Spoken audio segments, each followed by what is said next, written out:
Let's welcome tonight's guest. She's only here because her spin class was canceled. Elections correspondent at the Federalist, Brianna Lyman. He once worked at CNN and has Brian Stelter's bite marks to prove it. Former Trump advisor Steve Cortez. She talks so fast, her tonsils are sponsored by Valvoline. Co-host of Outnumbered, Emily Campagno. No, he's not happy to see you. That's just an old lady in his pocket. No, former NWA World Champion, host of Planet Tiger podcast. Isn't it hilarious, Brianna, how when they're asked a very simple question, they act like non-binary deer in the headlights? What is it that scares them so much? Yeah, and it's not that they can't answer it. That's a very yes/no. They don't want to answer it. And to your point, their base would say yes, men can become women. But the voters that decide elections in swing states are going to say no.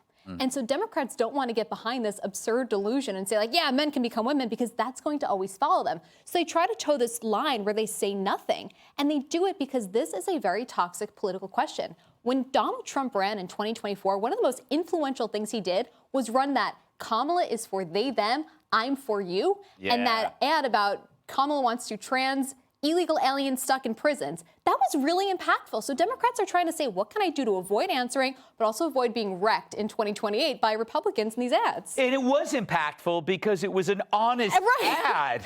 It was an honest ad. And Steve, what is amazing is the Dems don't want this toxic question.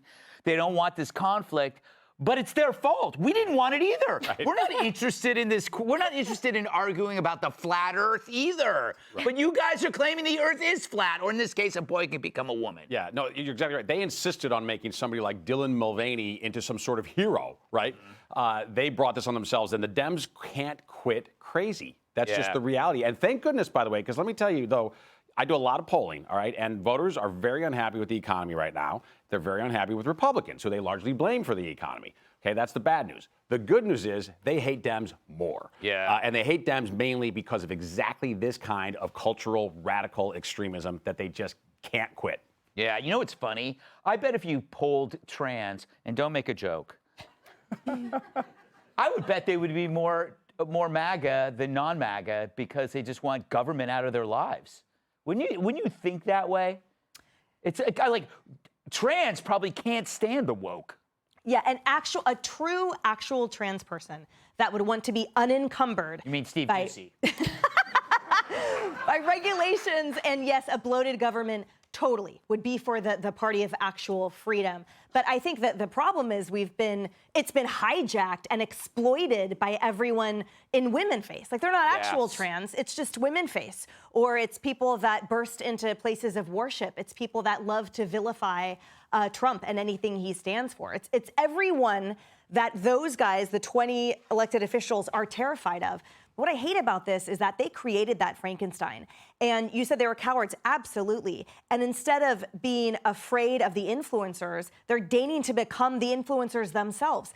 Those 20 had the opportunity with that questionnaire, which, by the way, was Axios. It's not like we gave it to them. To say, here's where I draw the line. And you know what? If you follow me, you're going to go to my website, you're going to donate. Where is anyone, has everyone had their balls chopped off? Not only Dylan Mulvaney, but also the elected officials? That they can't rise up and say, you know what, enough. Enough of the mob that came after me, that came after everything. And so next it's going to be whatever they said. And actually, Rahm Emanuel said it in the questionnaire when he was like, yeah, you know what, they shouldn't have played. He's like, but now watch out, the mob's going to come after me. Yeah, I mean, actually, he might be gambling, Tyrus, that if they come after him, that'll make him popular among the general sane public, and then it'll make all these other idiots look out of step. Yeah.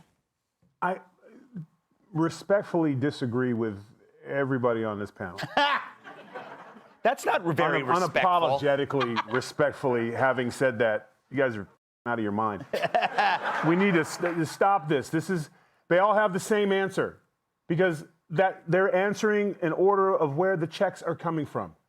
They're all bought and paid for. This isn't a condition or a riddle we can solve. This is all, when they're asked the question, what's a woman? Because the people who finance them and allow them to push their in their agendas will pull their checks. So that's why. You want to find a Democrat who's not being funded by these type of individuals? They'll answer you. Be like, yeah, a woman's a woman. I'm married to one. I'll be happy to break it down for you. Yeah. You can't do it because that's the agenda. That's the narrative. And what motivates a politician? Money, donations. So the reason why you want to know when the Democratic Party is going to change? When someone has the balls to say all money isn't good money. But it always builds them up. You see these politicians who are mildly, you're like, wait, they don't talk good. They say dumb all the time. They never pass laws, but they go from, I don't know, 32,000 a year saved in the house to 30 million. Yeah.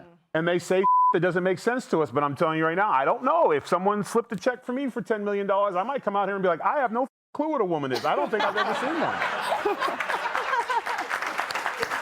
Yeah. Yeah. No one ever bribes me. What's wrong with that? Because you'll tell. Yes, that's true. I'll brag about it. Yeah. Yeah. Loose lips, they say. You know what they say? You can ask any Tran.